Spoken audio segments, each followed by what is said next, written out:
History होगा कि नहीं होगा?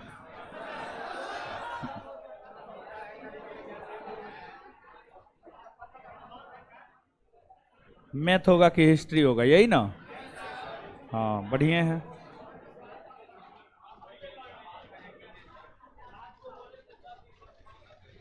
हाँ, रात में बोले थे कन्फर्म है, होवे करेगा हिस्ट्री।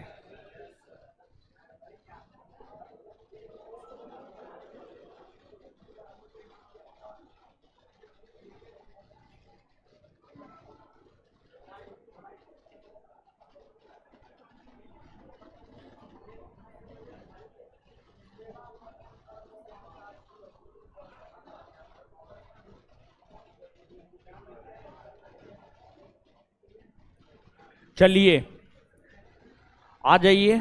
अभी जो है मध्यकालीन में लगभग 100 गो क्वेश्चन है। 100 क्वेश्चन अभी हो जाएगा, ठीक है। सिर्फ मुगल काल और मराठा है, तो देख लेंगे हम लोग इसको, मुगल काल और मराठा को। तो मुगल काल और मराठा के प्रश्न को देखेंगे। आ जाइए, तो आ जाइए, आ जाइए ना, आइए। बात है कि दोपहर में हम क्लास नहीं ले रहे थे ना, इसलिए विद्यार्थी असमंजस में आ गया। देखिए, है बैठिए हीरो सब।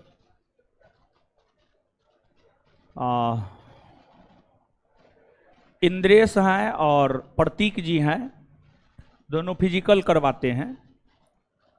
अभी तो करवा रहे हैं आपको पटना कॉलेज में, लेकिन रिजल्ट के बाद जो है गांधी मैदान में फिजिकल करवाएंगे, गेट नंबर 7 के पास। तो जो भी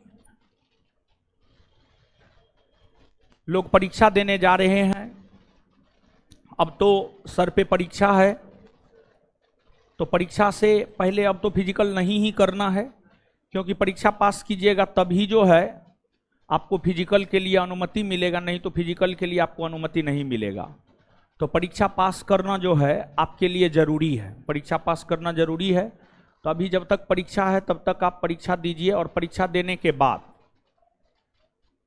अगर आपको लगेगा कि आपका रिजल्ट होना है, थोड़ा सा भी लगेगा कि रिजल्ट होना है, बिना इंतजार किए हुए ही फिजिकल में जो है आप जुट जाइएगा। और थोड़ा सा भी अगर आपको लगता है कि आपका रिजल्ट होगा, तो आपका रिजल्ट लगभग हो जाएगा। तो इसलिए फिजिकल में आप अपना जुट जाइएगा। और विशेष जो है थोड़ा बता दीजिए इस सबको।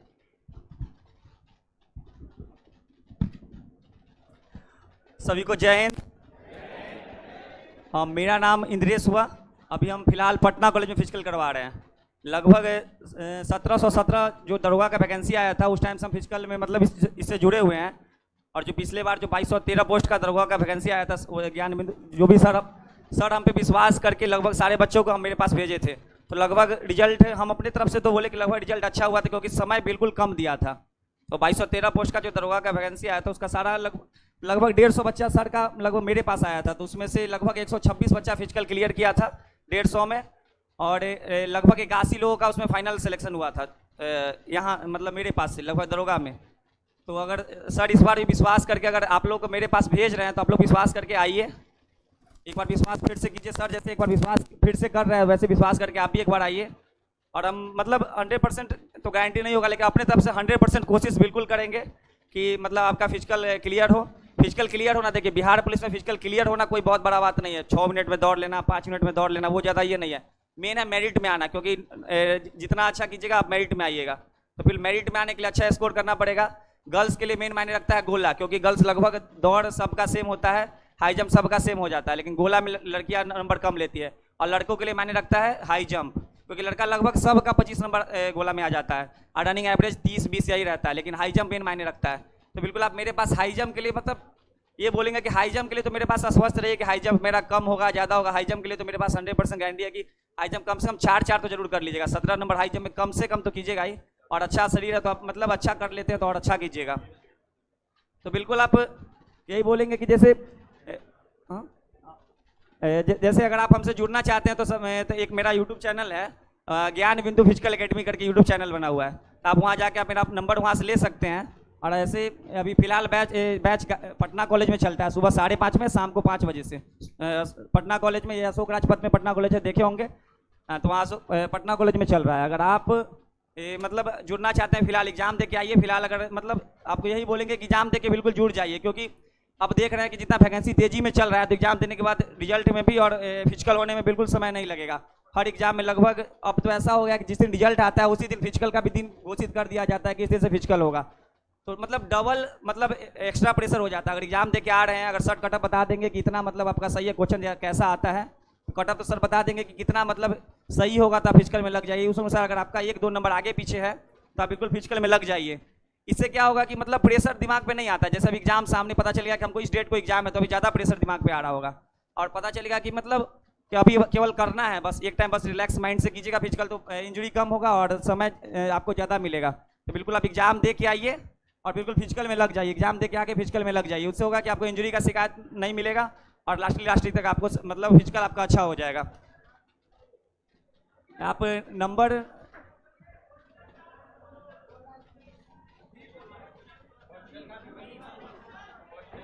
फिजिकल में हॉस्टल का व्यवस्था, अच्छा फी के बारे में बता देते कि फी के बारे में बता दे कि जैसे सर जो मतलब लास्टली तय करेंगे फी वही रहेगा, ठीक है। फी जैसे लास्टली सर जो तय करेंगे फी वही रहेगा। अब सर को तय करना है, सर जैसे दरोगा में तय कर दिए थे कि फी कर दिए थे, सेम अगर वही फी स्ट्रक्चर मान लीजिए दरोगा में सर खुद से तय कर दिए थे कि मतलब इतना, मतलब क्योंकि गांधी मैदान मेन पड़ जाता है, गांधी मैदान दूर जाना पड़ जाता है, तो दूर गांधी मैदान जाने में आने में कुछ खर्च पड़ जाता है, तो रोज जाना है आना है तो खर्च पड़ जाता है। फी तो उसी अनुसार रहेगा। फी के लिए मतलब चिंता मत कीजिए, बस यही है कि एग्जाम दीजिए और अगर आप हमसे जुड़ना चाहते हैं तो जुड़िए। मेरा यूट्यूब चैनल हुआ ज्ञान बिंदु फिजिकल एकेडमी के नाम से, और नंबर मेरा अगर नोट करना चाहते हैं तो नंबर नोट कर सकते हैं 930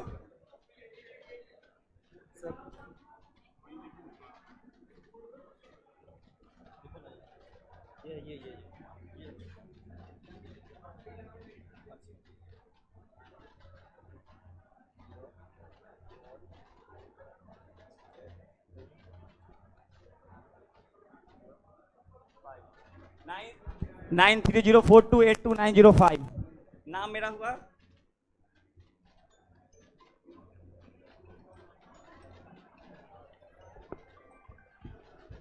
थैंक यू सर।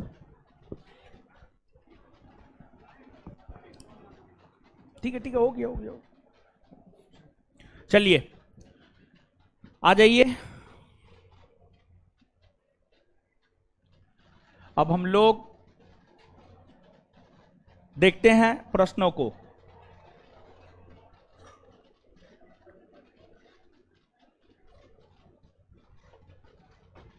आ जाइए। हेलो,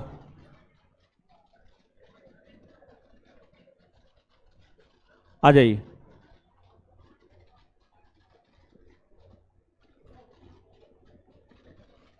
क्लास करते हैं ना जी, रात को आप लोग करते हैं ना? ठीक है, आ जाइए। अब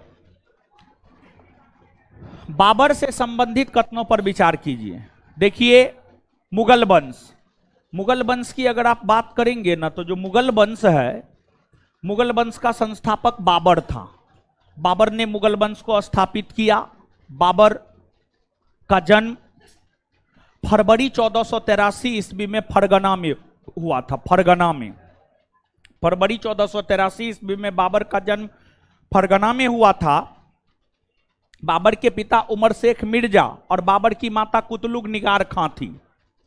बाबर के पिता उमर शेख मिर्जा फरगना के शासक थे।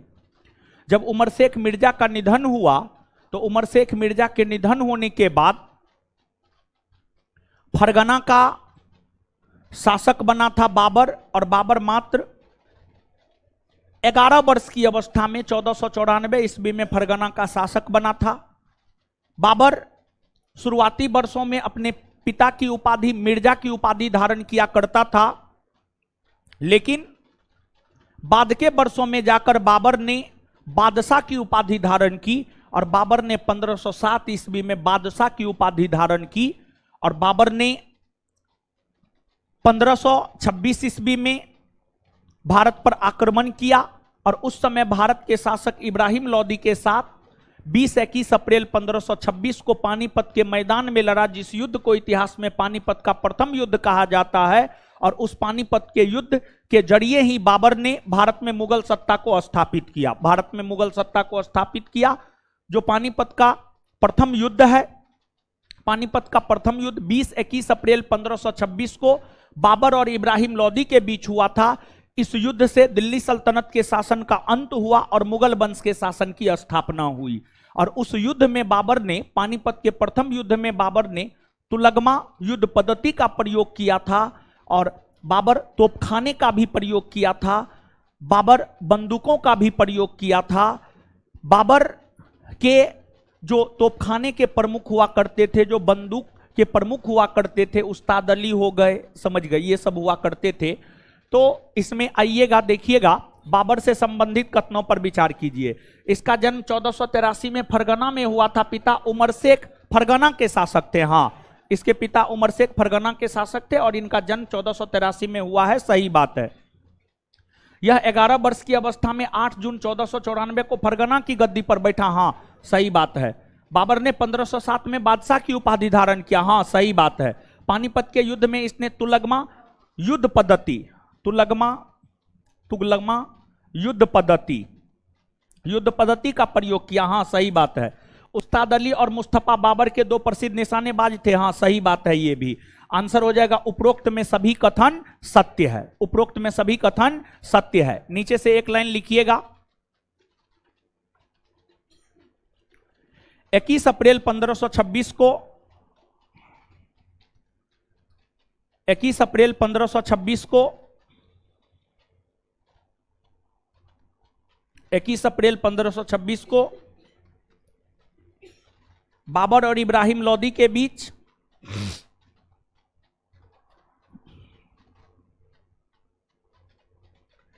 इक्कीस अप्रैल 1526 को बाबर और इब्राहिम लोदी के बीच पानीपत का प्रथम युद्ध हुआ।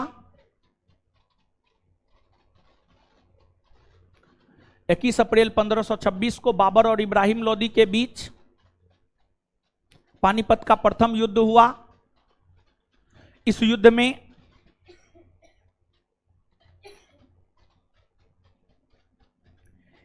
में बाबर की जीत हुई।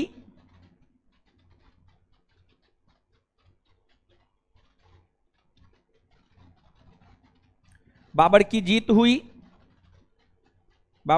हुई। इस युद्ध से ही बाबर ने, इस युद्ध को जीतने के बाद ही बाबर ने,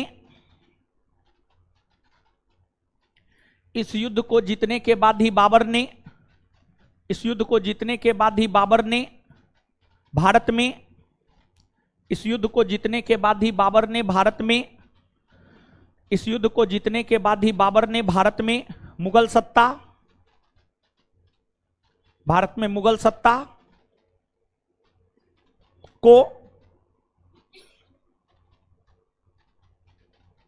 को स्थापित किया।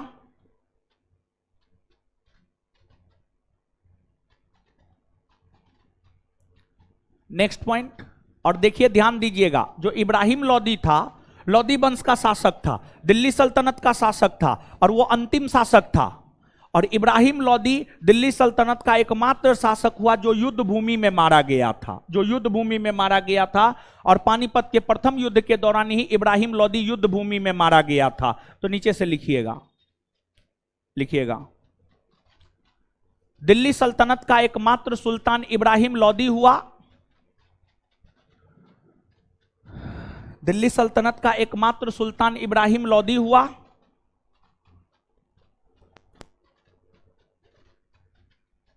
दिल्ली सल्तनत का एकमात्र सुल्तान इब्राहिम लोदी हुआ। दिल्ली सल्तनत का एकमात्र सुल्तान इब्राहिम लोदी हुआ, जो दिल्ली सल्तनत का एकमात्र सुल्तान इब्राहिम लोदी हुआ जो युद्ध भूमि में मारा गया। दिल्ली सल्तनत का एकमात्र सुल्तान इब्राहिम लोदी हुआ जो युद्ध भूमि में मारा गया, जो युद्ध भूमि में मारा गया। नेक्स्ट, हुमायूं को कोहिनूर हीरा किस राजा से प्राप्त हुआ था? हुमायूं को कोहिनूर हीरा जो है आपको ग्वालियर के दिवंगत राजा विक्रमजीत सिंह से प्राप्त हुआ था। ग्वालियर के दिवंगत राजा विक्रमजीत सिंह से प्राप्त हुआ था। आंसर हो जाएगा विक्रमजीत, याद रखिएगा, समझ गए। तो हुमायूं को कोहिनूर हीरा किस राजा से प्राप्त हुआ? किससे प्राप्त हुआ? विक्रमजीत सिंह। नेक्स्ट, बाबर से संबंधित गलत कथन पर विचार कीजिए। बाबर से संबंधित कौन गलत कथन है? बाबर की अपनी उदारता के लिए कलंदर की उपाधि दी गई थी। हाँ, देखिए क्या हुआ था जानते हैं। जब बाबर पानीपत के प्रथम युद्ध को जीता तो उस उपलक्ष्य में बाबर ने प्रत्येक काबुल वासी को एक एक चांदी का सिक्का उपहार स्वरूप दिया। बाबर के इसी उदारता के कारण उसे कलंदर की उपाधि दी गई है। बाबर के इसी उदारता के कारण उसे कलंदर की उपाधि दी गई है, याद रखिएगा। तो किस मुगल बादशाह को कलंदर की उपाधि दी गई है? आए क्लियर? बाबर कौन युद्ध को जीतने के बाद प्रत्येक काबुल वासी को एक एक चांदी का सिक्का दिया? आए पानीपत का बाबर ने मुसलमानों को तमगा नामक कर से मुक्त कर दिया। हाँ, देखिए बाबर 1527 में खानवा का युद्ध लड़ा राणा सांगा के साथ। बाबर जब 1527 में राणा सांगा के साथ खानवा का युद्ध लड़ा तो उस युद्ध के दौरान ही बाबर ने मुसलमानों से लिए जाने वाले व्यापारिक कर तमगा कर को समाप्त कर दिया था। यह भी बात सत्य है। बाबर ने राणा सांगा के खिलाफ जिहाद का नारा दिया।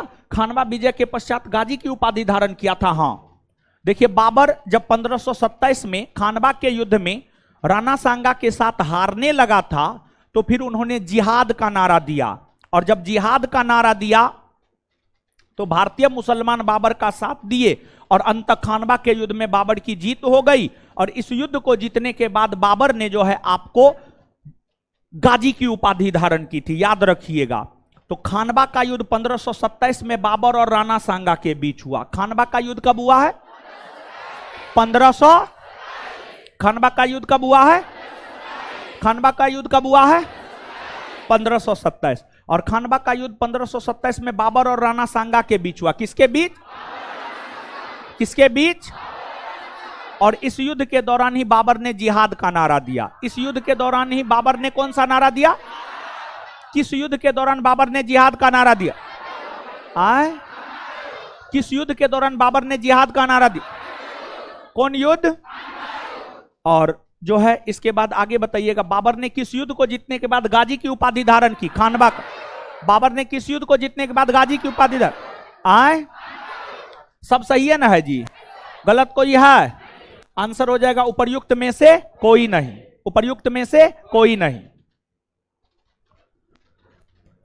गलत सुमेल को छांटिए। युद्ध और वर्ष। पानीपत का युद्ध 1526 में, पानीपत का प्रथम युद्ध 1526 में हुआ था। खानवा का युद्ध 1527 में। हाँ, खानवा का युद्ध 1527 में। चंदेरी का युद्ध 1528 में। चंदेरी का युद्ध 1528 में बाबर और मेदिनी राय के बीच हुआ था, और इस युद्ध में बाबर की जीत हुई थी, मेदिनी राय की हार हुई थी। यह भी बात सत्य है। घाघरा का युद्ध 1530 में नहीं, घाघरा का युद्ध 1529 में। घाघरा का युद्ध 1529 में बाबर और अफगानी मूल के शासक महमूद लोदी के बीच लड़ा गया था। इस युद्ध में बाबर की जीत हुई थी, और घाघरा का युद्ध एक ऐसा युद्ध था जो स्थल और जल दोनों भागों में लड़ा गया था। घाघरा नदी के तट पर, घाघरा नदी के तट पर यह युद्ध, घाघरा नदी के तट पर यह युद्ध लड़ा गया था। घाघरा नदी के स्थलीय भाग में भी लड़ा गया था और जलीय भाग में भी लड़ा गया था। इसमें भी बाबर की जीत ही हुई थी। समझ गए? तो नीचे से लिखिएगा,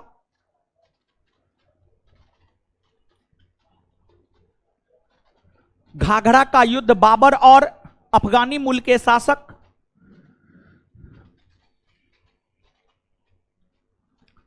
घाघरा का युद्ध बाबर और अफगानी मूल के शासक, घाघरा का युद्ध बाबर और अफगानी मूल का शासक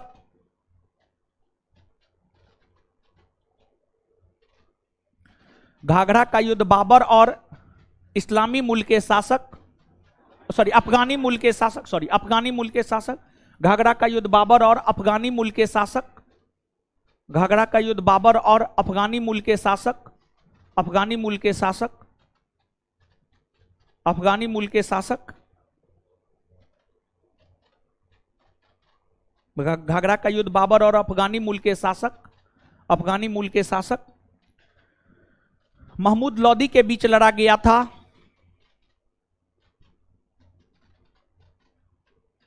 महमूद लोदी के बीच लड़ा गया था।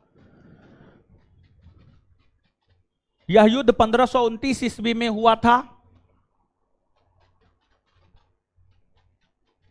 यह युद्ध 1529 ईस्वी में हुआ था। यह युद्ध 1529 ईस्वी में हुआ था। यह युद्ध 1529 ईस्वी में हुआ था। इस युद्ध में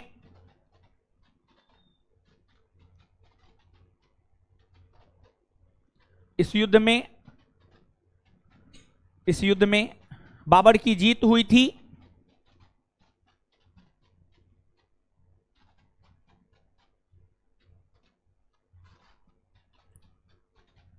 मध्यकाल में होने वाला यह प्रथम युद्ध था। उसी में मध्यकाल में होने वाला यह प्रथम युद्ध था। मध्यकाल में होने वाला यह प्रथम युद्ध था। मध्यकाल में होने वाला यह प्रथम युद्ध था। मध्यकाल में होने वाला यह प्रथम युद्ध था।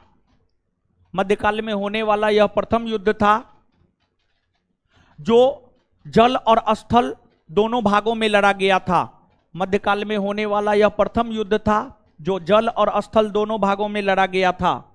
मध्यकाल में होने वाला यह प्रथम युद्ध था जो जल और स्थल दोनों भागों में लड़ा गया था। मध्यकाल में होने वाला यह प्रथम युद्ध था जो जल और स्थल दोनों भागों में लड़ा गया था। जो जल और स्थल दोनों भागों में लड़ा गया था। याद रखिएगा, महत्वपूर्ण है। समझ गए? देखिए, जानते हैं बच्चा की असफलता, बच्चा असफल क्यों होता है, स्टूडेंट असफल क्यों होता है? उसके असफलता के बहुत सारे कारण होते हैं। एक तो पहला कारण यह होता है कि इरेगुलरिटी, यानी अनियमितता।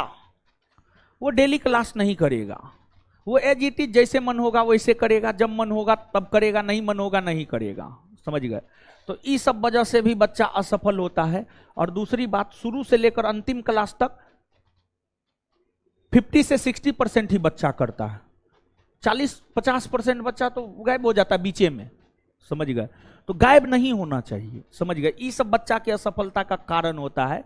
सेल्फ स्टडी नहीं करता है। सिर्फ क्लास भी कर लेने से थोड़े हो जाएगा, सेल्फ स्टडी भी करना जरूरी है महाराज। समझ गए? तो ये सब बच्चा को समझना चाहिए, लेकिन समझता है नहीं। वो सीधा भेड़िया धसान की तरह आएगा जाएगा, रिजल्ट हुआ हुआ, नहीं हुआ नहीं हुआ, का उखाड़िएगा। अगर आपका रिजल्ट नहीं होगा तो हम आपका का उखाड़ लेंगे, कुछ नहीं उखाड़ेंगे। समझ गए? तो दिक्कत है। समझ गए? लेकिन आपको समझना चाहिए महाराज, आप हमको क्या धोखा दीजिएगा, आप अपने गार्जियन को क्या धोखा दीजिएगा। अरे आप अपना धोखा में है महाराज। कमाइएगा आप, मजा मारिएगा आप, नहीं कमाइएगा आप, मजा नहीं मारिएगा आप। समझिए? सब चीज आपके ऊपर है। समझे? आंसर हो जाएगा डी। बाबर की मृत्यु कब हुई थी? बाबर की मृत्यु हुई थी 26 दिसंबर 1530। 26 दिसंबर 1530 जब बाबर की मृत्यु हुई ना, तो बाबर की मृत्यु हुई आगरा में, और फिर उन्हें आगरा के आराम बाग में दफना दिया गया।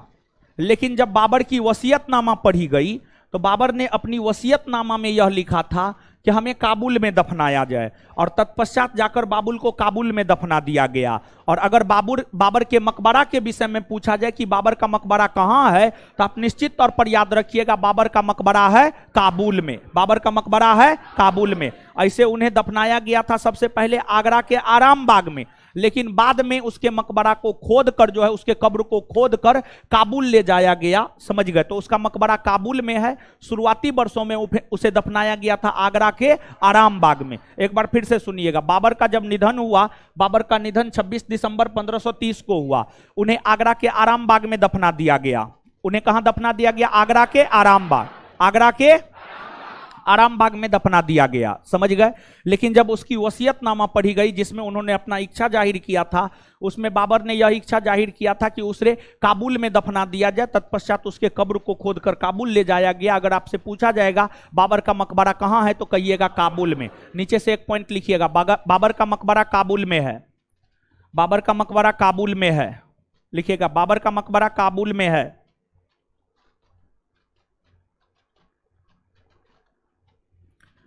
बाबर का मकबरा काबुल में है, लिखिएगा बाबर का मकबरा काबुल में है।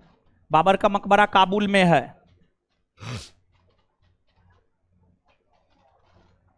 हाँ, बाबर को कहां दफनाया गया था? आगरा के आराम बाग, आगरा के आराम बाग में। लेकिन मकबरा पूछेगा तो क्या कहिए, कहिएगा ना काबुल, कोई कंफ्यूजन नहीं ना। बाबर से संबंधित गलत कथन पर विचार कीजिए। बाबर की मातृभाषा तुर्की थी। बाबर ने अपनी मातृभाषा तुर्की भाषा में अपनी आत्मकथा लिखी जिसे बाबरनामा कहते हैं। यह बात सत्य है। बाबरनामा मूलतः तुर्की भाषा में बाबर के द्वारा लिखी गई थी। बाद के वर्षों में जाकर बाबरनामा का फारसी भाषा में अनुवाद अब्दुल रहीम खाने खाना ने किया था। अब्दुल रहीम खाने खाना ने किया था।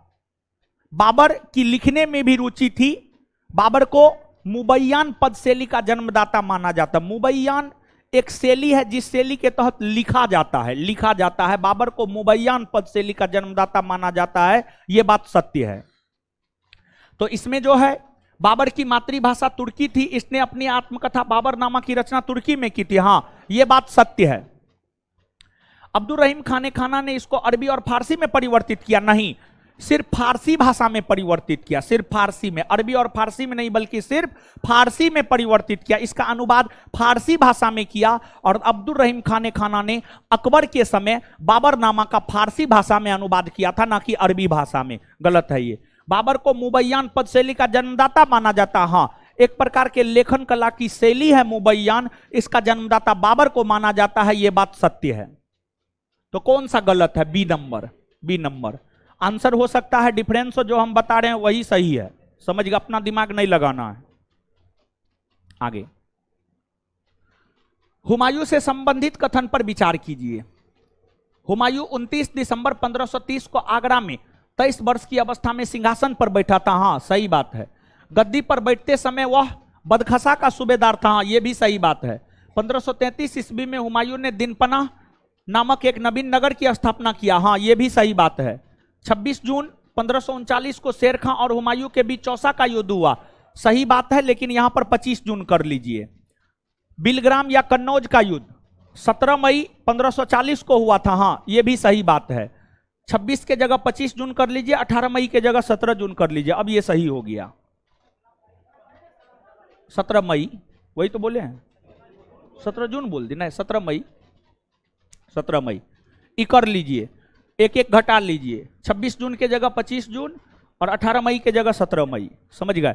अब समझिएगा, यहां पर चौसा का युद्ध और कन्नौज या बिलग्राम का युद्ध, ये दो युद्ध आपको निश्चित तौर पर याद रखना है। तो देखिए, ध्यान दीजिएगा, चौसा के युद्ध की अगर आप बात करेंगे तो चौसा का युद्ध 25 जून 1539 को शेर खां या शेरशाह सूरी और हुमायूं के बीच हुआ। इस युद्ध में शेरशाह सूरी की जीत हुई, हुमायूं की हार हुई। हुमायूं की हार हुई। क्लियर है। और इस युद्ध के बाद कन्नौज या बिलग्राम का युद्ध 17 मई 1540 को हुई। यह युद्ध भी शेर खां और हुमायूं के बीच ही हुआ। इस युद्ध में भी शेर खां की जीत हुई, हुमायूं की हार हुई। इस कन्नौज या बिलग्राम के युद्ध से ही भारत में सूरी वंश के शासन की स्थापना हुई है। कन्नौज या बिलग्राम के युद्ध से ही भारत में सूरी वंश के शासन की स्थापना शेरशाह सूरी ने किया था, हुमायूं को पराजित करके। समझ गए। तो इस चीज को आप याद रखिएगा। चौसा का युद्ध और कन्नौज या बिलग्राम का युद्ध याद रखना जरूरी है। यहां से प्रश्न पूछे जाने की पूरी संभावना है। तो एक बार बता दीजिए, चौसा का युद्ध कब हुआ है जी? किसके किसके बीच? शेर खां कहिए या शेरशाह सूरी कहिए, बात बराबर है। क्लियर है ये बात? समझ गए। इसमें किसकी जीत हुई है? बिलग्राम या कन्नौज का युद्ध कब हुआ है? किसके किसके बीच हुआ है? इसमें किसकी जीत हुई है? और इसी युद्ध से भारत में सूरी वंश के शासन की स्थापना हुई है। तो नीचे से लिखिएगा, शेरशाह सूरी ने, नीचे से लिखिएगा, शेरशाह सूरी ने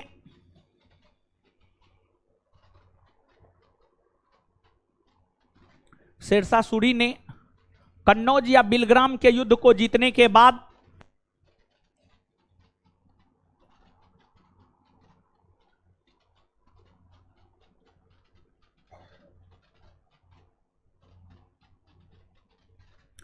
शेरशाह सूरी ने कन्नौज या बिलग्राम के युद्ध को जीतने के बाद शेरशाह सूरी ने कन्नौज या बिलग्राम के युद्ध को जीतने के बाद शेरशाह सूरी ने कन्नौज या बिलग्राम के युद्ध को जीतने के बाद भारत में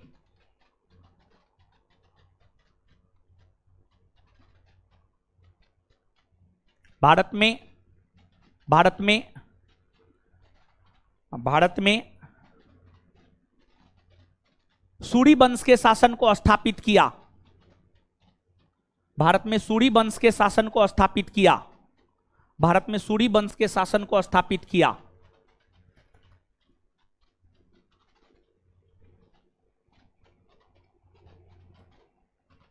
भारत में सूरी वंश के शासन को स्थापित किया।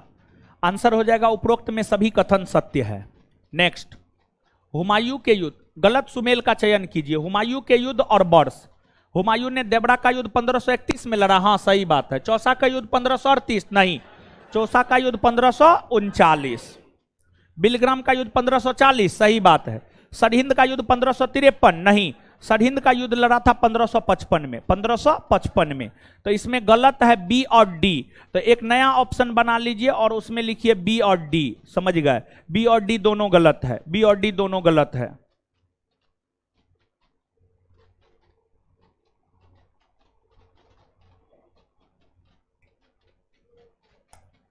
देखिए यहां पर एक बात को समझिएगा, एक बात को यहां पर समझिएगा। मुगल वंश की अगर आप बात करेंगे ना तो थोड़ा सा चीजों को समझने का प्रयास कीजिएगा। मुगल वंश की स्थापना 1526 में हुई। 1526 से 1540 तक मुगलों का शासन रहा। लेकिन 1540 से 55 की बात करेंगे, 45 नहीं 55, 1540 से 1555 की बात करेंगे तो इस अवधि के दौरान भारत में मुगलों का शासन नहीं रहा था। इस अवधि के दौरान भारत में सूरी वंश का शासन रहा था। भारत में सूरी वंश का शासन रहा था। और ध्यान रहे 1540 ईस्वी में कन्नौज या बिलग्राम का युद्ध हुआ। इस युद्ध से भारत में मुगल सत्ता का अंत हुआ। और 1540 से 1555 तक सूरी वंश का शासन रहा। और 1555 में सरहिंद का युद्ध हुआ। और सरहिंद के युद्ध से सूरी वंश के शासन का अंत हुआ और फिर से मुगल सत्ता पुनर्स्थापित हुआ। सरहिंद का युद्ध 1555 में हुमायूं ने लड़ा था। सरहिंद का युद्ध 1555 में हुमायूं ने लड़ा था सूरी वंश के अंतिम शासक सिकंदर शाह सूरी के साथ। और सूरी वंश के अंतिम शासक सिकंदर शाह सूरी को सरहिंद के युद्ध में हुमायूं ने पराजित किया और भारत में फिर से मुगल सत्ता को पुनर्स्थापित करने का काम किया। समझ गए। तो नीचे से एक पॉइंट लिखिएगा, हुमायूं ने हुमायूं ने हुमायूं ने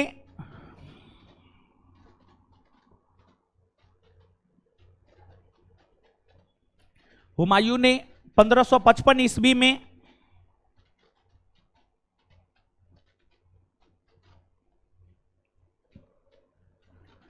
हुमायूं ने 1555 ईस्वी में हुमायूं ने 1555 ईस्वी में हुमायूं ने 1555 ईस्वी में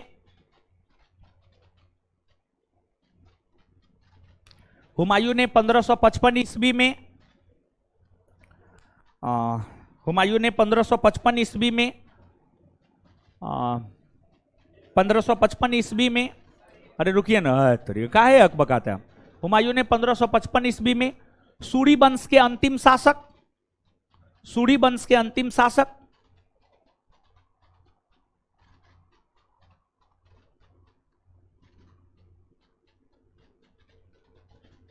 सूरी वंश के अंतिम शासक सिकंदर शाह सूरी को पराजित कर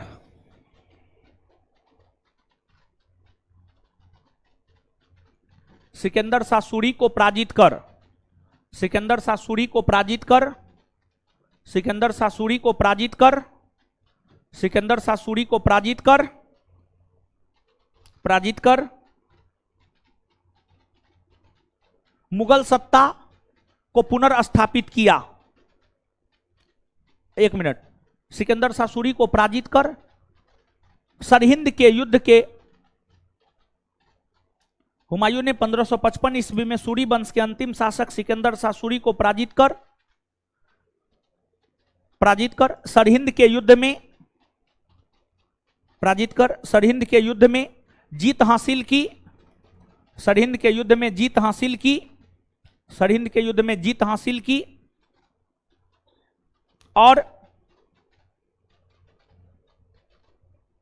और मुगल सत्ता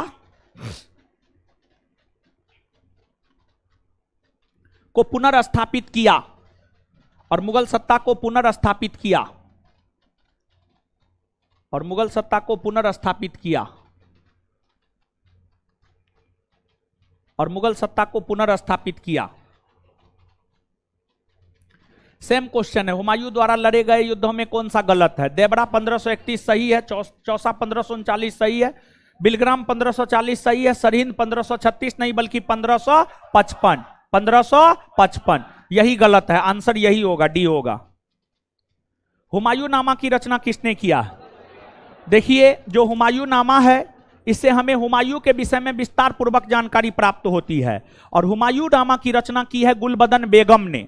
गुलबदन बेगम हुमायूं की बहन हुआ करती थी, और गुलबदन बेगम ने अकबर के कहने पर हुमायूं नामा की रचना की है। बिहार दरोगा का यह पूछा हुआ क्वेश्चन है, गुलबदन बेगम ने किसके कहने पर हुमायूं नामा की रचना की है? तो आंसर हो जाएगा अकबर। क्या हो जाएगा? अकबर। तो हुमायूं नामा की रचना किसने किया है? गुलबदन बेगम। किसके कहने पर? अकबर के कहने पर। किसके कहने पर? किसके कहने पर? हुमायूं नामा की रचना किसने किया? किसके कहने पर? किसके कहने पर? शेरशाह का जन्म किस वर्ष हुआ है? देखिए, शेरशाह सूरी के जन्म को लेकर विद्वानों के बीच विवाद है, लेकिन मूलतः माना जाता है कि शेरशाह सूरी का जन्म हुआ है 1472 में। कब हुआ है? 1472 में। कब हुआ? 1472 में। और शेरशाह सूरी के बचपन का क्या नाम था? फरीद खां। क्या नाम था? क्या नाम था? फरीद खां। नीचे से लिखिए, शेरशाह सूरी के बचपन का नाम फरीद खां था। शेरशाह सूरी के बचपन का नाम फरीद खां था। शेरशाह सूरी के बचपन का नाम फरीद खां था।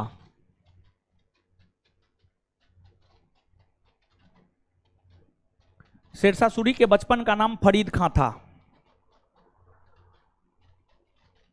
उसके पिता हसन खां थे, उसी में उसके पिता हसन खां थे। उसके पिता हसन खां थे, जो उसके पिता हसन खां थे, जो जौनपुर राज्य के अंतर्गत, जो जौनपुर राज्य के अंतर्गत, जो जौनपुर राज्य के अंतर्गत, जो जौनपुर राज्य के अंतर्गत सासाराम के, जो जौनपुर राज्य के अंतर्गत सासाराम के जमींदार थे।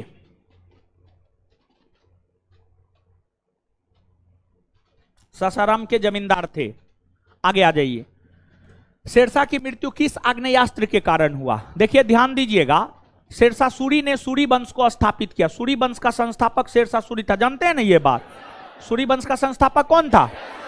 शेरशाह सूरी।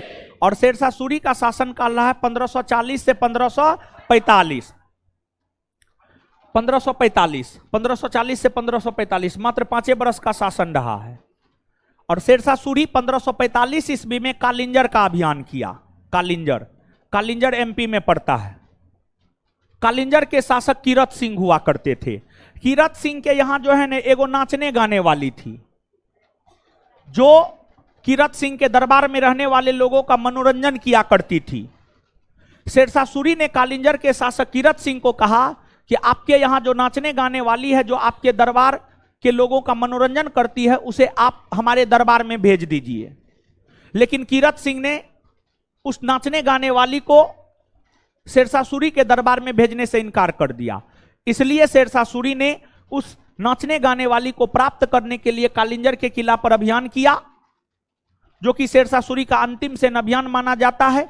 इस किला को लंबे समय तक शेरशाह सूरी घेरे रखा। फिर बाद के दिनों में शेरशाह सूरी ने अपने सैनिकों को आदेश दिया कि कालिंजर के किला को गोला बारूद तोप से उड़ा दिया जाए। और कालिंजर के किला को जब गोला बारूद तोप से उड़ाने का प्रयास किया गया तो उसी क्रम में कालिंजर के किला पर एक उक्का नामक आग्नेयास्त्र फेंका गया, और वह उक्का नामक आग्नेयास्त्र कालिंजर के किला से टकराकर वापस शेरशाह सूरी के बगल में आकर फट गया, और उससे भयंकर अग्नि के ज्वाला की उत्पत्ति हुई। और उसी अग्नि की ज्वाला में शेरशाह सूरी बुरी तरह घायल हो गया और फिर मर गया। और शेरशाह सूरी का उत्तराधिकारी उसका बेटा इस्लाम शाह बना। शेरशाह सूरी का उत्तराधिकारी उसका बेटा इस्लाम शाह बना। तो आंसर हो जाएगा आपको उक्का। क्या हो जाएगा आंसर? उक्का। और जो शेरशाह सूरी है, शेरशाह सूरी का मकबरा सासाराम में है, और शेरशाह सूरी के मकबरा का निर्माण शेरशाह सूरी ने स्वयं करवाया था। शेरशाह सूरी ने स्वयं करवाया था। समझ गए? तो नीचे से लिखिएगा।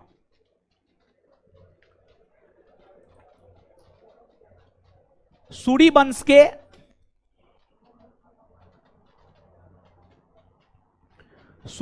के संस्थापक सूरी वंश के संस्थापक शेरशाह सूरी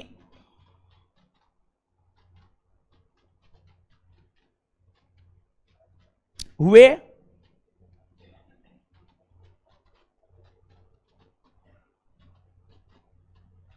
इनका अंतिम सेना अभियान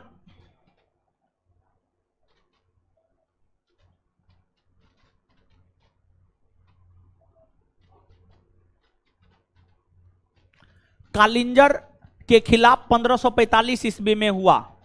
इनका अंतिम सेना अभियान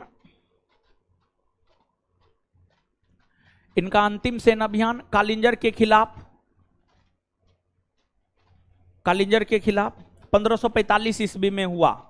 इनका अंतिम सेना अभियान कालिंजर के खिलाफ 1545 ईस्वी में हुआ। इनका अंतिम सेना अभियान कालिंजर के खिलाफ 1545 ईस्वी में हुआ। इनका अंतिम सेना अभियान कालिंजर के खिलाफ 1545 ईस्वी में हुआ। इनका अंतिम सेना अभियान कालिंजर के खिलाफ 1545 ईस्वी में हुआ। 1545 ईस्वी में हुआ। इस समय यहां के शासक कीरत सिंह थे।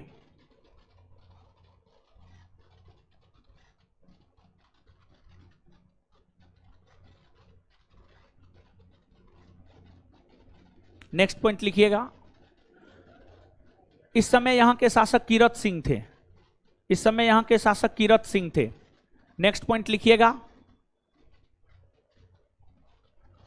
शेरशाह सूरी का उत्तराधिकारी उसका बेटा इस्लाम शाह बना। शेरशाह सूरी का उत्तराधिकारी उसका बेटा इस्लाम शाह बना। शेरशाह सूरी का उत्तराधिकारी उसका बेटा इस्लाम शाह बना। इस्लाम शाह बना। इस्लाम शाह ने अपनी सैन्य टुकड़ी को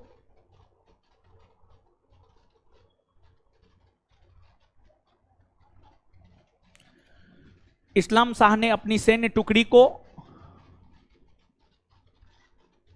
इस्लाम शाह ने अपनी सैन्य टुकड़ी को 50,250 इस्लाम शाह ने अपनी सैन्य टुकड़ी को 50,250, 500 50,250, 500 में बांटा। आगे शेरशाह सूरी का मकबरा सासाराम में है। नेक्स्ट पॉइंट, हाँ, शेरशाह सूरी का मकबरा सासाराम में है।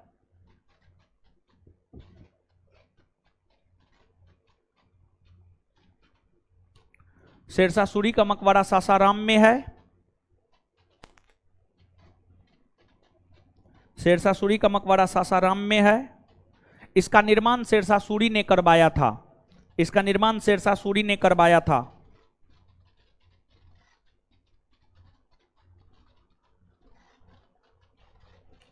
इसका निर्माण शेरशाह सूरी ने करवाया था। चलिए आगे आ जाइएगा। अगला क्वेश्चन है शेरशाह का उत्तराधिकारी कौन था? शेरशाह का उत्तराधिकारी था इस्लाम शाह। इस्लाम शाह, वही सूरी वंश का अंतिम शासक सिकंदर शाह सूरी था। सूरी वंश का अंतिम शासक कौन था? आपको सिकंदर शाह सूरी। ये बात याद रखना जरूरी है, समझ गए? याद रखना एकदम जरूरी है। तो बताइएगा शेरशाह सूरी का उत्तराधिकारी कौन बना था जी? कौन बना था? सूरी वंश का अंतिम शासक कौन था? सूरी वंश का अंतिम शासक। आगे, शेरशाह सूरी द्वारा जारी चांदी का सिक्का के दाम के विनिमय का अनुपात क्या था? देखिए, शेरशाह सूरी द्वारा जारी चांदी का सिक्का और, यहां पर सही कीजिएगा, और तांबे के दाम का विनिमय का अनुपात क्या था? अब यह क्वेश्चन सही हुआ। शेरशाह सूरी द्वारा जारी चांदी का सिक्का और तांबे के दाम का विनिमय का अनुपात क्या था? 1:64। 1 चांदी का रुपया बराबर 64 तांबा का दाम। 64 तांबा का दाम हुआ करता था, यही इसका विनिमय दर था। आंसर हो जाएगा 1:64। 1 चांदी का रुपया बराबर 64 तांबा का सिक्का, समझ गए? अर्थात इसका विनिमय दर 1:64 हुआ करता था। पाटलिपुत्रा का नाम पटना किसके द्वारा रखा गया था? पाटलिपुत्रा का नाम शेरशाह सूरी के द्वारा रखा गया था। पाटलिपुत्रा का नाम पटना शेरशाह सूरी के द्वारा रखा गया था। आगे, अब यहां पर एक बात जानिए, जो ग्रैंड ट्रंक रोड है ना जी, ग्रैंड ट्रंक रोड का निर्माण शेरशाह सूरी ने ही करवाया था। नीचे से लिखिएगा, ग्रैंड ट्रंक रोड का निर्माण शेरशाह सूरी ने करवाया था। ग्रैंड ट्रंक रोड का निर्माण शेरशाह सूरी ने करवाया था। ग्रैंड ट्रंक रोड का निर्माण शेरशाह सूरी ने करवाया था। ग्रैंड ट्रंक रोड का निर्माण शेरशाह सूरी ने करवाया था।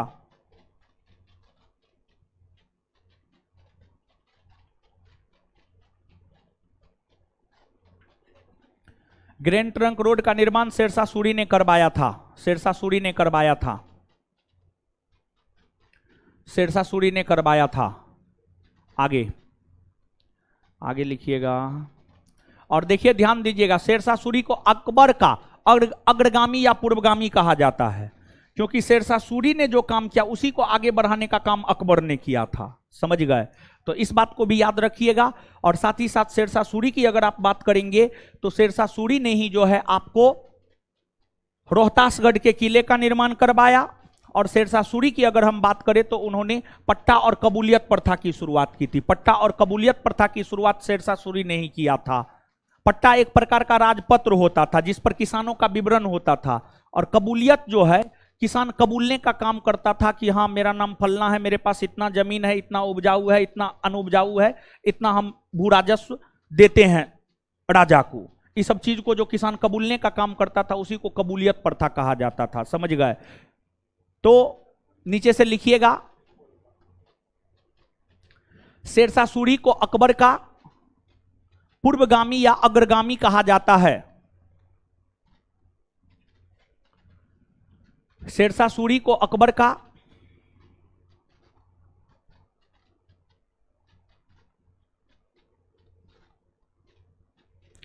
शेरशाह सूरी को अकबर का पूर्वगामी या अग्रगामी कहा जाता है। शेरशाह सूरी को अकबर का पूर्वगामी या अग्रगामी कहा जाता है। शेरशाह सूरी को अकबर का पूर्वगामी या अग्रगामी कहा जाता है। शेरशाह सूरी को अकबर का पूर्वगामी या अग्रगामी कहा जाता है। पूर्वगामी या अग्रगामी कहा जाता है।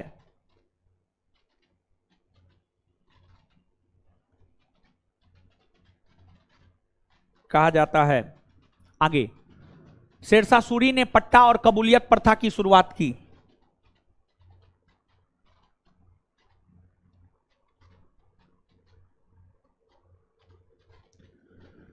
शेरशाह सूरी ने पट्टा और कबूलियत प्रथा की शुरुआत की। शेरशाह सूरी ने पट्टा और कबूलियत प्रथा की शुरुआत की। शेरशाह सूरी ने पट्टा और कबूलियत प्रथा की शुरुआत की। शेरशाह सूरी ने पट्टा और कबूलियत प्रथा की शुरुआत की। शेरशाह सूरी ने पट्टा और कबूलियत प्रथा की शुरुआत की। पट्टा और कबूलियत प्रथा की शुरुआत की। पट्टा और कबूलियत प्रथा की शुरुआत की। आगे, शेरशाह सूरी ने रोहतासगढ़ के किले का निर्माण करवाया।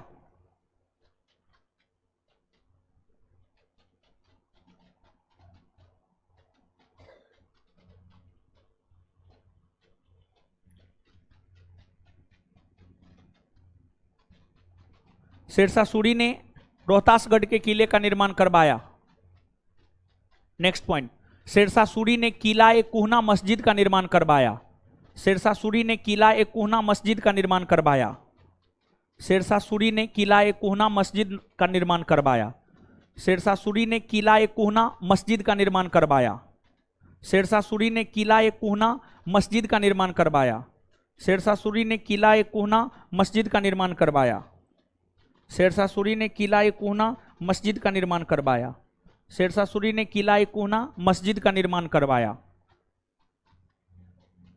याद रखिएगा, शेरशाह सूरी से संबंधित जितना महत्वपूर्ण फैक्ट था सब लिखा दिए, सब बतला दिए हैं। ठीक है, आगे आ जाइए। किसे मुगल शासन में प्यार से खानी बाबा कहा गया है? बेरम खां को कहा गया। बेरम खां, बेरम खां को कहा गया है। नेक्स्ट, अकबर का जन्म कब हुआ था? देखिए, अकबर के जन्म की अगर आप बात करेंगे तो आंसर हो जाएगा उपर्युक्त में से कोई नहीं। जब वो उपर्युक्त में से कोई नहीं उत्तर दिया हुआ तो आराम से मारिए उपर्युक्त में से कोई नहीं। अकबर की अगर आप बात करेंगे तो अकबर का जन्म 15 अक्टूबर 1542 को 15 अक्टूबर 1542 को हुआ था। अकबर का जन्म 15 अक्टूबर 1542 को हुआ था। 15 अक्टूबर 1542 को हुआ था। कहां दिया हुआ है? 1942 है। आगे, बेरम खां की मृत्यु कब और कहां हुई थी? बेरम खां की मृत्यु 1561 में गुजरात के पाटन में हुई थी। गुजरात के पाटन में हुई थी। पानीपत की तृतीय लड़ाई अकबर और हेमू के बीच कब हुई थी? यहां पर तृतीय नहीं होगा, दूसरा होगा। ठीक है, द्वितीय, तृतीय ने द्वितीय, द्वितीय, द्वितीय। पानीपत की द्वितीय लड़ाई अकबर और हेमू के बीच हुई थी और पानीपत की द्वितीय लड़ाई अकबर और हेमू के बीच 5 नवंबर 1556 को हुआ था और इसमें अकबर की जीत हुई थी और हेमू की हार हुई थी। अकबर की जीत हुई थी और हेमू की हार हुई थी। समझ गए? तो याद रखिएगा। तो बताइए, पानीपत की द्वितीय लड़ाई कब हुई है जी? 5 नवंबर 1500। पानीपत की द्वितीय लड़ाई कब हुई है? 5 नवंबर 1500। किसके किसके बीच? अकबर और, इसमें किसकी जीत हुई है? किसकी जीत हुई है? अकबर। हल्दी घाटी के युद्ध में राणा प्रताप की तरफ से सेनापति कौन था? हकीम खां सूर। हकीम खां सूर। देखिए, जो हल्दी घाटी का युद्ध है, हल्दी घाटी का युद्ध जो है 18 जून 1576 को, 18 जून 1576 को अकबर और महाराणा प्रताप के बीच हुआ था। महाराणा प्रताप के बीच हुआ था और इस युद्ध में जो है आपको अकबर की जीत हुई, महाराणा प्रताप की हार हुई। अकबर का सेनापति इस युद्ध में हुआ करता था मान सिंह। अकबर का सेनापति कौन हुआ करता था? मान सिंह। और महाराणा प्रताप का सेनापति हुआ करता था हकीम खां सूर। समझ गए? आंसर हो जाएगा हकीम खां सूर। याद रख लीजिएगा। ठीक है, तो आ जाइए, 1 मिनट में बता दीजिए, हल्दी घाटी का युद्ध कब हुआ है जी? हल्दी घाटी का युद्ध कब हुआ है?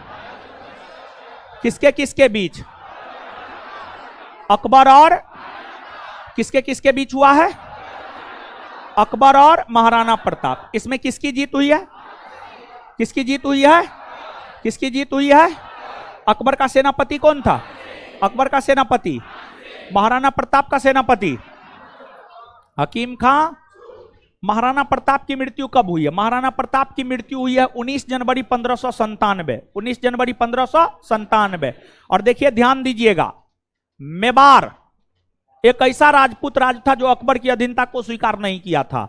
देखिए, जब मुगल बादशाह अकबर बना था ना, सभी मुगल बादशाहों में सबसे महान मुगल बादशाह अकबर को माना जाता है। और अकबर का शाब्दिक अर्थ होता है महान। अकबर का शाब्दिक अर्थ क्या होता है? महान। अकबर का शाब्दिक अर्थ महान होता है। अकबर जब अपना साम्राज्य विस्तार करना शुरू किया तो अकबर ने राजपूत शासकों के नाम खत लिखा और उस खत में राजपूत शासकों से अकबर ने आग्रह किया कि राजपूत शासक अकबर की अधीनता को स्वीकार ले। राजपूत शासक अकबर की अधीनता को स्वीकार ले, नहीं तो अकबर आक्रमण करेगा, युद्ध में पराजित करेगा और जीतेगा। जीत करके उस क्षेत्र को अपने साम्राज्य में अकबर मिलाने का काम करेगा। अकबर अपने साम्राज्य में मिलाने का काम करेगा।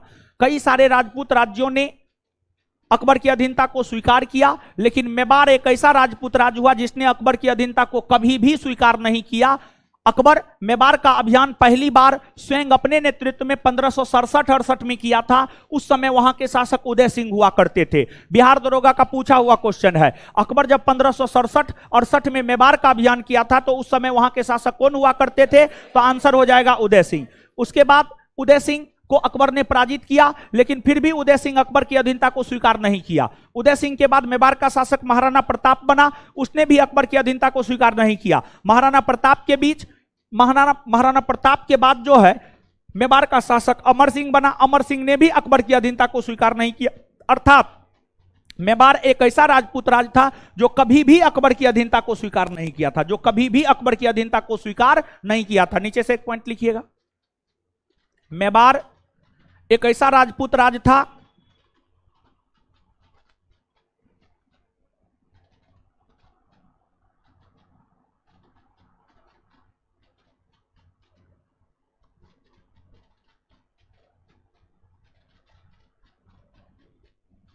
अरे एप्लीकेशन काम कर रहा है कि नहीं जी?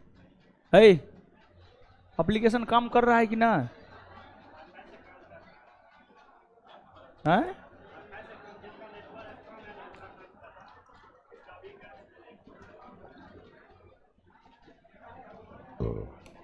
क्या कर रहा है एप्लीकेशन वाला?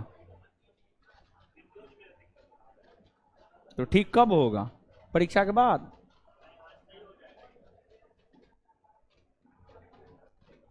मेवाड़ एक ऐसा राजपूत राज था जो कभी भी अकबर की अधीनता को स्वीकार नहीं किया। मेवाड़ एक ऐसा राजपूत राज था जो कभी भी अकबर की अधीनता को स्वीकार नहीं किया। मेवाड़ एक ऐसा राजपूत राज था जो कभी भी अकबर की अधीनता को स्वीकार नहीं किया।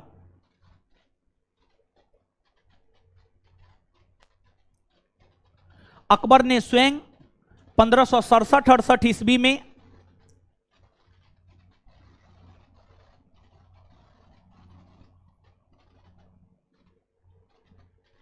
अकबर ने स्वयं 1567-68 ईस्वी में अकबर ने स्वयं 1567-68 ईस्वी में अकबर ने स्वयं 1567-68 ईस्वी में अकबर ने स्वयं 1567-68 ईस्वी में अकबर ने स्वयं 1567-68 ईस्वी में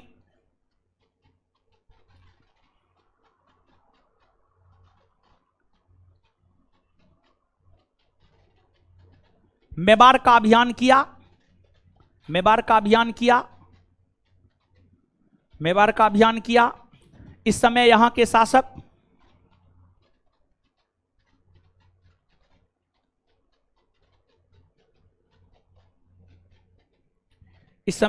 शासक उदय सिंह हुआ करते थे।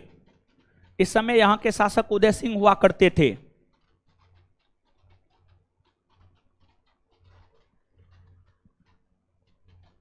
चलिए आगे। राणा प्रताप यानी महाराणा प्रताप। महाराणा प्रताप के घोड़े का नाम चेतक था, तो हाथी का क्या नाम था? राम प्रसाद। उसके हाथी का नाम था राम प्रसाद। राम प्रसाद। आगे। दीन ए इलाही का प्रधान पुरोहित कौन था? देखिए, अकबर के द्वारा चलाया गया दीन ए इलाही एक प्रकार का धर्म था। दीन ए इलाही की अगर हम बात करें तो जो दीन ए इलाही है यह अकबर के द्वारा चलाया गया एक प्रकार का धर्म था। अकबर ने यह धर्म 1582 ईस्वी में चलाया था। इस धर्म का प्रधान पुरोहित बादशाह ही हुआ करता था और मुगल बादशाह अकबर ही इसके प्रधान पुरोहित हुआ करते थे। आंसर हो जाएगा अकबर। दीन ए इलाही को अपनाने वाला प्रथम हिंदू होगा, व्यक्ति नहीं हिंदू होगा।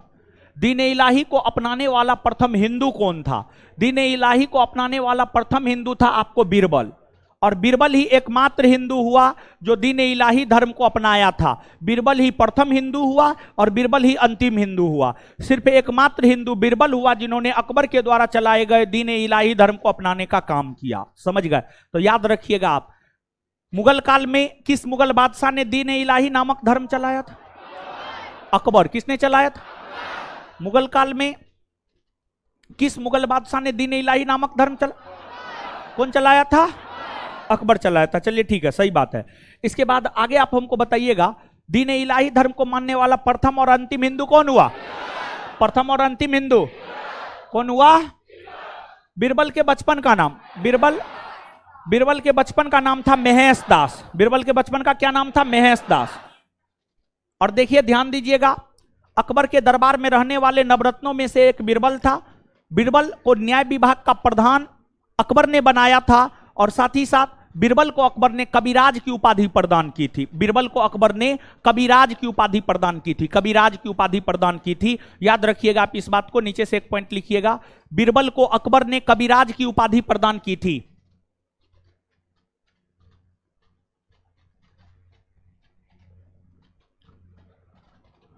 बीरबल को अकबर ने कविराज की उपाधि प्रदान की थी।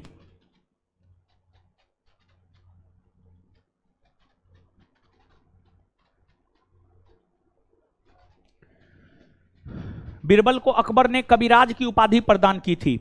बीरबल को अकबर ने कविराज की उपाधि प्रदान की थी। बीरबल को अकबर ने कविराज की उपाधि प्रदान की थी। बीरबल को अकबर ने कविराज की उपाधि प्रदान की थी। अकबर ने किसे जगत गुरु की उपाधि दिया? जो जैन साधु था, हरि विजय सूरी।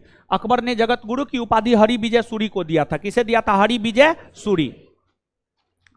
राजस्व प्राप्ति के लिए जब्ती प्रणाली किसके द्वारा प्रारंभ किया गया था? अकबर के द्वारा। किसके द्वारा? अकबर के द्वारा। अकबर के दरबार का प्रसिद्ध चित्रकार कौन था? अब्दू सम्मद। अब्दू सम्मद ये अकबर के दरबार का प्रसिद्ध चित्रकार था। अब्दू सम्मद के अलावे ध्यान रखें, दसवंत और बसावन। दसवंत और बसावन, दसवंत और बसावन भी जो है आपको अकबर के दरबार के ही प्रमुख चित्रकार थे। अकबर के दरबार के प्रसिद्ध चित्रकार अब्दुल सम्मद और उसके अलावा दसवंत और बसावन भी जो है अकबर के दरबार के ही प्रसिद्ध चित्रकार थे। आगे, अकबर के दरबार में राजकवि के पद पर कौन था? अकबर के दरबार में राजकवि के पद पर था फैजी। कौन था आपको? फैजी। फैजी था, फैजी। राजकवि के पद पर फैजी था। और ध्यान रहे कि अकबर ने जो है आपको फैजी के नेतृत्व में ही अनुवाद विभाग का निर्माण किया था। अनुवाद विभाग का निर्माण किया था। अगर आप दिल्ली सल्तनत की बात करेंगे तो दिल्ली सल्तनत के अंतर्गत सुल्तान फिरोज शाह तुगलक ने अनुवाद विभाग का निर्माण किया था। और वहीं अगर आप मुगल काल के संदर्भ में देखेंगे तो मुगल काल के संदर्भ में फैजी के नेतृत्व में ही अकबर ने अनुवाद विभाग का निर्माण किया था। और फिर मुगलों की राजकीय भाषा फारसी हुआ करती थी और इसलिए फारसी भाषा में कई सारे धर्म ग्रंथों का अनुवाद किया गया। गलत सुमेल का चयन कीजिए। सूची 1, सूची 2, प्रदेश और वर्ष। देखिए अकबर, अकबर का ये सब सैन्य अभियान है। अकबर की अगर आप बात करेंगे ना तो अकबर जब बादशाह बना तो अकबर का जो शासन काल है वह है आपको 1556 से 1605। 1556 से 1605।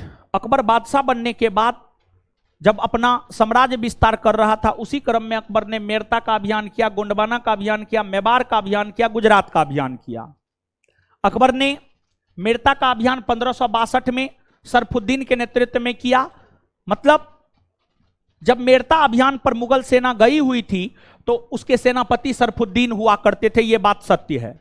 गोंडवाना का अभियान अकबर ने 1564 में किया, इस समय मुगल सेनापति आसफ खां थे, यह भी बात सही है। और जब मेवाड़ का अभियान अकबर ने 1567-68 में किया, अकबर स्वयं मेवाड़ का अभियान किया था, यह भी बात सत्य है। गुजरात का अभियान अकबर ने 1571 में किया, मानसिंह के नेतृत्व में नहीं। गुजरात अभियान की अगर हम बात करें तो गुजरात का अभियान अकबर ने 1572-73 में किया। गुजरात का अभियान अकबर ने 1572-73 में किया और यह अभियान अकबर ने जो है आपको स्वयं अपने नेतृत्व में किया था। अकबर स्वयं गए थे गुजरात अभियान पर और अकबर ने जो गुजरात का अभियान स्वयं किया, उस समय गुजरात के शासक हुआ करते थे मुजफ्फर खां तृतीय।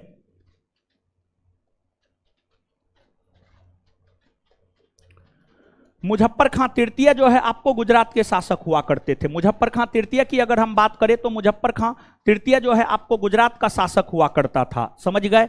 और अकबर का जो गुजरात अभियान है यह विश्व का सबसे तेज गति से चलने वाला अभियान है।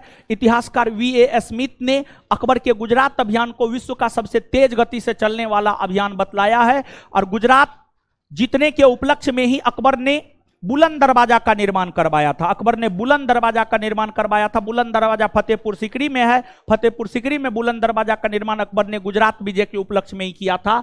तो गुजरात का अभियान अकबर ने अपने सेनापति मानसिंह के नेतृत्व में नहीं किया था, बल्कि गुजरात का अभियान अकबर ने स्वयं अपने नेतृत्व में 1572-73 ईस्वी में किया था। नीचे से लिखिएगा।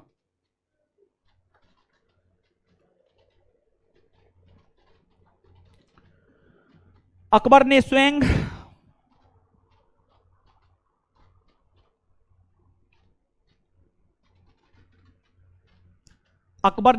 अपने नेतृत्व में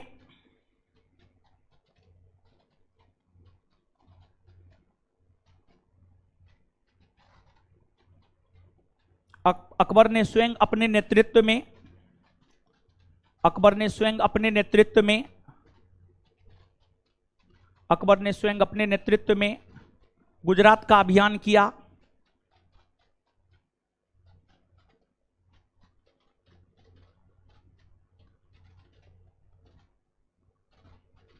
अकबर ने स्वयं अपने नेतृत्व में गुजरात का अभियान किया। इस समय यहां के शासक मुजफ्फर खां तृतीय थे। इस समय यहां के शासक मुजफ्फर खां तृतीय थे। इस समय यहां के शासक मुजफ्फर खां तृतीय थे। इस समय यहां के शासक मुजफ्फर खां तृतीय थे। इस समय यहां के शासक मुजफ्फर खां तृतीय थे। इतिहासकार वीए स्मिथ ने उसी में इतिहासकार वीए स्मिथ ने इतिहासकार वीए स्मिथ ने इतिहासकार वीए स्मिथ ने अकबर के गुजरात अभियान को इतिहासकार वीए स्मिथ ने इतिहासकार वीए स्मिथ ने अकबर के गुजरात अभियान को इतिहासकार वीए स्मिथ ने अकबर के गुजरात अभियान को इतिहासकार वीए स्मिथ ने अकबर के गुजरात अभियान को अकबर के गुजरात अभियान को विश्व का सबसे द्रुतगामी या तेज गति से चलने वाला विश्व का सबसे तेज गति से चलने वाला विश्व का सबसे तेज गति से चलने वाला अभियान बतलाया है। विश्व का सबसे तेज गति से चलने वाला अभियान बतलाया है।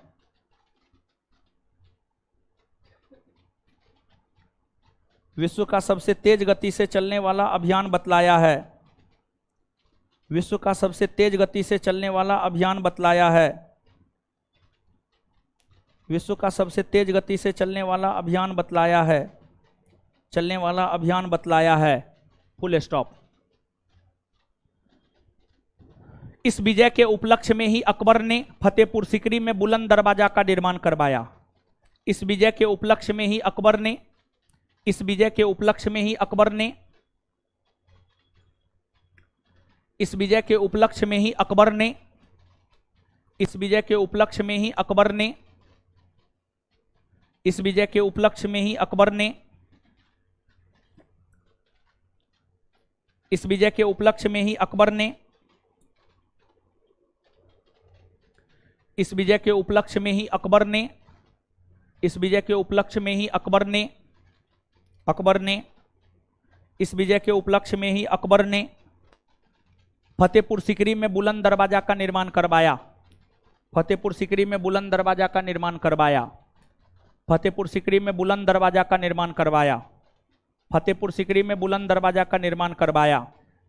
फतेहपुर सीकरी में बुलंद दरवाजा का निर्माण करवाया। चलिए आगे आ जाइए। गलत सुमेल का चयन कीजिए। प्रदेश, युद्ध वर्ष और सेनापति। अकबर ने कश्मीर का अभियान 1586 में भगवान दास के नेतृत्व में किया, सही बात है। अकबर ने सिंध का अभियान 1593 में स्वयं किया, नहीं। अकबर ने सिंध का अभियान 1593 में जो है अब्दुल रहीम खान खाना के नेतृत्व में किया। अब्दुल रहीम खाना के नेतृत्व में किया, यही गलत है। कंधार का अभियान 1595 में शाह बेग के नेतृत्व में किया, सही है। उड़ीसा का अभियान 1592 में मानसिंह के नेतृत्व में किया, सही है। यही गलत है, आंसर हो जाएगा बी। आगे गलत सुमेल का चयन कीजिए। सूची 1, सूची 2। कार्य दास प्रथा पर प्रतिबंध अकबर ने लगाया 1562 में, सही है। पेटीकोट शासन पर प्रतिबंध अकबर ने लगवाया 1562 में, यह भी सही है। धर्म यात्रा कर बंद यानी तीर्थ यात्रा कर बंद 1564 में किया था, नहीं। धर्म यात्रा कर बंद या तीर्थ यात्रा कर बंद जो है यानी तीर्थ यात्रा कर को समाप्त अकबर ने किया था 1563 में, 1564 नहीं बल्कि 1563। यही गलत है। धर्म यात्रा कर कहिए या तीर्थ यात्रा कर कहिए, बात बराबर है। तो धर्म यात्रा कर या तीर्थ यात्रा कर अकबर ने समाप्त किया था 1563 में। वही 1564 की हम बात करें तो 1564 में अकबर ने जजिया कर की समाप्ति की थी, जजिया कर की समाप्ति की थी। और मजहर की घोषणा अकबर ने 1579 ईस्वी में किया, मजहर की घोषणा अकबर ने 1579 ईस्वी में किया। आंसर इस प्रकार हो जाएगा सी। नेक्स्ट, गलत सुमेल का चयन कीजिए। दीन इलाही धर्म अकबर द्वारा चलाया गया एक धर्म था, अकबर ने 1582 में चलाया, सही बात है। आगे, इलाही संबत की स्थापना 1583, यह भी बात जो है आपको सही है, यह भी बात सही है, समझ गए। देखिए, इस्लामी जगत का प्रथम संबत हिजरी संबत, हिजरी संबत के स्थान पर जो है इलाही संबत अकबर ने 1583 में चलाया था, सही है। राजधानी लाहौर स्थानांतरित 1585 में किया था। हाँ, देखिए अकबर जब बादशाह बना था तो राजधानी आगरा हुआ करती थी, बाद में अकबर ने फतेहपुर सीकरी को बनाया और फिर बाद में 1585 में लाहौर को बनाया, सही है ये भी। इबादत खाने की स्थापना 1565 में ना, अकबर ने 1575 ईस्वी में इबादत खाने की स्थापना की। और इबादत खाना जो है एक प्रकार का प्रार्थना घर हुआ करता था। इबादत खाना जो है आपको एक प्रकार का प्रार्थना घर हुआ करता था। इबादत खाना की अगर हम बात करें तो जो इबादत खाना है यह एक प्रकार का जो है आपको प्रार्थना घर हुआ करता था, जिसका निर्माण अकबर ने 1575 ईस्वी में किया था। आंसर हो जाएगा आपको डी। आंसर क्या हो जाएगा आपको? डी। नेक्स्ट, गलत सुमेल का चयन कीजिए। गलत, इबादत खाने की स्थापना 1575 सही है, जजिया कर समाप्ति 1564 सही है, इबादत खाने में सभी धर्मों का प्रवेश 1578 सही है, राजधानी आगरा स्थानांतरण, देखिए ध्यान दीजिएगा यहां पर थोड़ा सही कीजिएगा, राजधानी आगरा से फतेहपुर सीकरी स्थानांतरण, फतेहपुर सीकरी स्थानांतरण, राजधानी आगरा से फतेहपुर सीकरी स्थानांतरण, राजधानी आगरा से फतेहपुर सीकरी का हो? ए रउआ का है? बार बार बाहर जा रहे हैं अंदर आ रहे हैं, का बात है? हैं? मारेंगे एक चाट, मुंह लाल कर देंगे हम। अंदर बाहर अंदर बाहर। राजधानी आगरा से फतेहपुर सीकरी स्थानांतरित जो है अकबर ने किया था 1571 में, 1572 नहीं बल्कि 1571, 1571। राजधानी आगरा से फतेहपुर सीकरी स्थानांतरित अकबर ने किया था 1571 में, 1571 में। यही गलत है, यही आंसर हो जाएगा। और फतेहपुर सीकरी नामक शहर को अकबर ही बसाया था, अकबर ही बसाया था, याद रखिएगा। दसवंत और बसावन अकबर के दरबार के कौन थे? चित्रकार। कौन थे? चित्रकार, चित्रकार थे। कंठाभरण वाणी विलास की उपाधि किसे प्राप्त हुआ था? देखिए अकबर के दरबार में एक संगीतज्ञ रहा करता था, उसका नाम था तानसेन। अकबर ने तानसेन को ही कंठाभरण वाणी विलास की उपाधि दिया था, अकबर ने तानसेन को ही कंठाभरण वाणी विलास की उपाधि दिया था। देखिए सुन लीजिए अब कुछ महत्वपूर्ण सूचना। अभी इसके बाद मैथ का क्लास होगा, मैथ का क्लास करके आपका छुट्टी हो जाएगा, आप घर चले जाइएगा, रिवीजन कीजिएगा। शुरू से ही बोल रहे हैं क्लास में जितना पढ़ाया जाता है उसका बार बार रिवीजन कीजिए, समझ गए? रिवीजन करने के लिए अलग से थोड़े टाइम मिलेगा, परीक्षा जो है टाइम कम दिया है, कम समय में टाइम कम समय मिला है, सिलेबस इतना वास्ट है, इतना बड़ा है, समझ गए? तो आपको शुरू से रिवीजन करना चाहिए। शुरू से हम आपको बोलते हुए आए हैं कि शुरू से रिवीजन कीजिए, रिवीजन कीजिए। जो किए होंगे बेहतर करेंगे परीक्षा में, जो नहीं किए होंगे नहीं करेंगे बेहतर, समझ गए? परीक्षा में वही बेहतर करता है जो टीचर की बात को मानता है। हर कोई टीचर की बात को मानता नहीं, इसलिए हर कोई बेहतर कर नहीं सकता है। अंतिम में सोचा होगा अंतिम में रिवीजन करेंगे, अंतिम में क्या होता है? शुरू से रिवीजन करना चाहिए, पहला डे से रिवीजन करना चाहिए। नहीं किए हैं वो आपकी गलती है। अब सुनिए, शनिवार को क्लास लेकर के आपका बैच खत्म हो जाएगा, शनिवार को क्लास लेकर के आपका बैच खत्म हो जाएगा। और अभी मैथ का क्लास होगा, मैथ के क्लास के बाद क्लास खत्म हो जाएगा। उसके बाद रात में 10:30 बजे से फिर हम आएंगे, क्लास करवाएंगे। फिर कल दोपहर 12:30 बजे से आपका क्लास होगा, फिर कल रात में भी क्लास होगा, और फिर शनिवार को दोपहर में क्लास लेकर के छोड़ देंगे। और कल दोपहर में 12-1-2 बजे तक हम आपको छोड़ देंगे। आपका घर कितना भी दूर हो, कल शनिवार के दोपहर में अगर आप निकलेंगे तो शाम तक पहुंच ही जाएंगे। पटना राजधानी है, लगभग मध्य में है, 5-7 घंटा 8 घंटा बहुत होता है। किसी भी डिस्ट्रिक्ट, पटना से किसी भी डिस्ट्रिक्ट जाने में 5-7-8 घंटा बहुत होता है, समझ गए। तो शनिवार को आपका लास्ट क्लास होगा और उसके बाद जो है उसी में सब चीज हो जाएगा। और इसके बाद जो है जिनका 7 या 15 को परीक्षा है उनको तो रिवीजन का भरपूर समय मिल जाएगा, पूरे एक सप्ताह। जिनका 7 को है 1 सप्ताह मिलेगा, 1 सप्ताह में पूरा रिवीजन कर लीजिएगा। और जिनका 15 को है उनको 14-15 दिन समय मिलेगा, उसमें आप रिवीजन कर लीजिएगा। और साथ ही साथ जितना करवाएंगे, परीक्षा होगा तो कुछ ना कुछ पता चलेगा, पता ये चलेगा किस टाइप का क्वेश्चन पूछ रहा है, नहीं पूछ रहा है। तो 1 तारीख तो नहीं, 7 तारीख और 15 तारीख वाले विद्यार्थियों के लिए, 7 तारीख और 15 तारीख वाले विद्यार्थियों के लिए जो है देखेंगे। अगर हमें लगेगा कि कुछ और हमें बताना चाहिए जो कि 7 तारीख वाले विद्यार्थी को फायदा कर सकता है तो वो चीज हम आपको बता देंगे। और क्लास ऑनलाइन ही ले लेंगे, आपको आने की जरूरत ना है, क्लास ऑनलाइन ही ले लेंगे। टेलीग्राम पर सब प्रकार का सूचना चल जाएगा, टेलीग्राम पर सब प्रकार का सूचना चल जाएगा। क्लास ऑनलाइन ही ले लेंगे और क्लास एप्लीकेशन पर फ्री रहेगा, समझ गए। और एप्लीकेशन पर थोड़ा सा लोड ज्यादा बढ़ गया है, समझे, थोड़ा सा क्लास उलास फ्री उड़ी हुआ है ना, तो लोड थोड़ा ज्यादा बढ़ गया है, इसलिए थोड़ा एप्लीकेशन स्लो काम कर रहा है और कोई खास बात ना है, समझ गए। ठीक हो जाएगा, लगाए हुए हैं आदमी को, ठीक हो जाएगा, समझ गए। घबराने की जरूरत नहीं। नेटवर्क जिसका अच्छा होगा वो क्लास कर रहा होगा, जिसका नेटवर्क अच्छा नहीं होगा वो उसको क्लास करने में थोड़ा दिक्कत हो रहा होगा, समझ गए। आगे मैथ का क्लास कीजिए, मैथ का क्लास भी शनिवार तक जो है आपको चलेगा, शनिवार तक मैथ का क्लास भी चलेगा। जो भी बचा खुचा चीज है वो भी जो है आपको कर दिया जाएगा। और आपको अब जरूरत यही है रिवीजन करना और कुछ भी नहीं। शनिवार को लास्ट क्लास आपका होगा, हम सूचना दे दिए हैं, ठीक है। बाद बाकी क्लास जो है सब क्लास फ्री रखिए बिहार पुलिस का, ठीक है, मैथ उत्सव। चलिए ठीक है, इससे आगे मिलते हैं अगले क्लास में। धन्यवाद सभी लोगों का, रात में मिलेंगे।